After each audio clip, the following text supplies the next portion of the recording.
Greetings. I'm Dave White, Chief of the Natural Resources Conservation Service. We've been an agency of the U.S. Department of Agriculture since 1935, and we're originally known as the Soil Conservation Service. I'm speaking with you from my office in Washington, D.C., the historic office where our first chief, the legendary soil scientist Hugh Hammond Bennett, built this organization, an organization which has served this nation so well for the past 75 years. Bennett championed voluntary, science-based, locally led conservation on private lands, delivered by a skilled field staff, working arm in arm with soil conservation district people across this nation.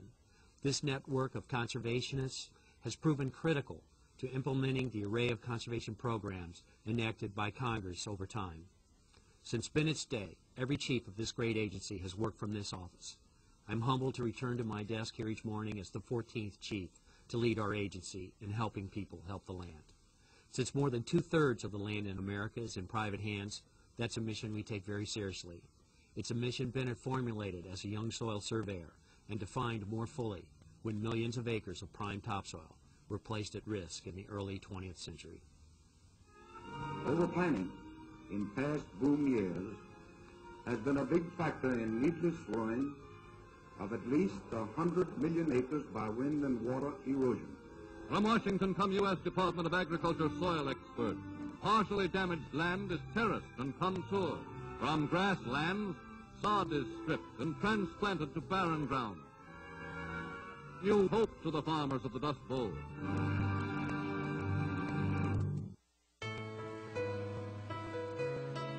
Thanks to Bennett's commitment and the dedication of our predecessors in the Soil Conservation Service and NRCS, soil conservation is today a central tenet of our nation's agricultural policy. It's at the heart of our vision for a productive, sustainable agricultural sector that's in balance with a healthy environment. We believe the productive use of cropland, grazing land, and forest land is essential to the nation's security and to our citizens' health and well-being. In addition to forming the basis of a vibrant agricultural economy that provides food, fiber, feed, forest products, and energy to us, these lands also generate environmental benefits that people need, such as high-quality soils, clean and abundant water, clean air, and healthy plant and animal communities. For 75 years, we have helped America's agricultural producers to be good stewards of natural resources. We provide customers with conservation planning and other forms of technical and financial assistance. We compile the National Resources Inventory and other assessments and make technology available for use by farmers and ranchers in their daily operations. We also administer an array of programs that conserve our lands and promote excellence in conservation. Through collaboration with districts, states, local businesses, we also install flood control structures, rehabilitate dams, establish floodplain easements, and restore floodplains. Although not as well known as some of our other activities, this aspect of our work has been going on for more than 5 decades and was recently reinvigorated with passage of the American Recovery and Reinvestment Act of 2009.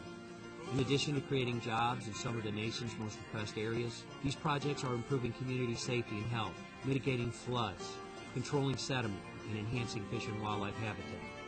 And they are very much in our agency's tradition of helping people solve local problems while also addressing national priorities.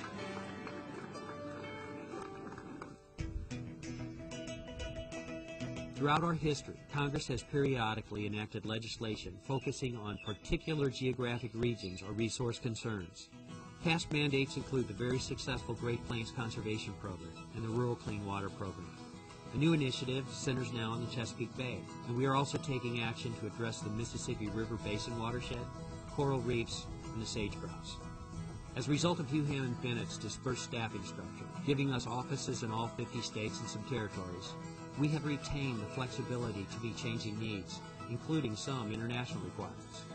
Many NRCS employees have volunteered to serve as agricultural advisors in Iraq and Afghanistan. Employees selected for these year-long details serve side by side with their colleagues from the U.S. military, the Departments of Defense and State, and the U.S. Agency for International Development. They work to improve agricultural productivity, promote sustainable natural resource management, create rural employment, and improve family incomes and well-being. Because an estimated 80% of Afghans depend on agriculture for their livelihoods, the projects represent survival in many areas of the country, in both the near and long terms. Tasha Kaur, all right. Here at home, we face pressing challenges as well. They include reducing our dependence on fossil fuels and managing threats posed by climate change, invasive species, and the loss of open space. Also looking ahead, the United Nations says our world food output must grow by 70% over the next 4 decades to feed a projected extra 2.3 billion people by the year 2050. Much of that increased output will have to come from producers in the United States. We have always pursued agricultural production and conservation as compatible national goals throughout our history. So, as we begin our next 75 years of service, how American producers work together to feed all those people and do it sustainably is very much on our minds at NRCS. With science-based conservation technical assistance and a focus on sustainable outcomes, we know we can help private landowners and managers meet these challenges head-on. And we know we are well positioned to help them take advantage of opportunities in ecosystem service markets and renewable fuels production.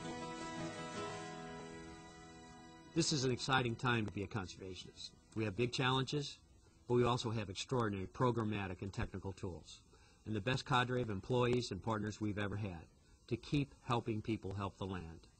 In our 75th year, we are breathing new life into the legacy bequeathed to us by Hugh Ammon Bennett and the other conservation pioneers. As Bennett said, if we take care of the land, it will take care of us. We hope you'll join us throughout 2010 as we celebrate 75 years of conservation contributions to this nation.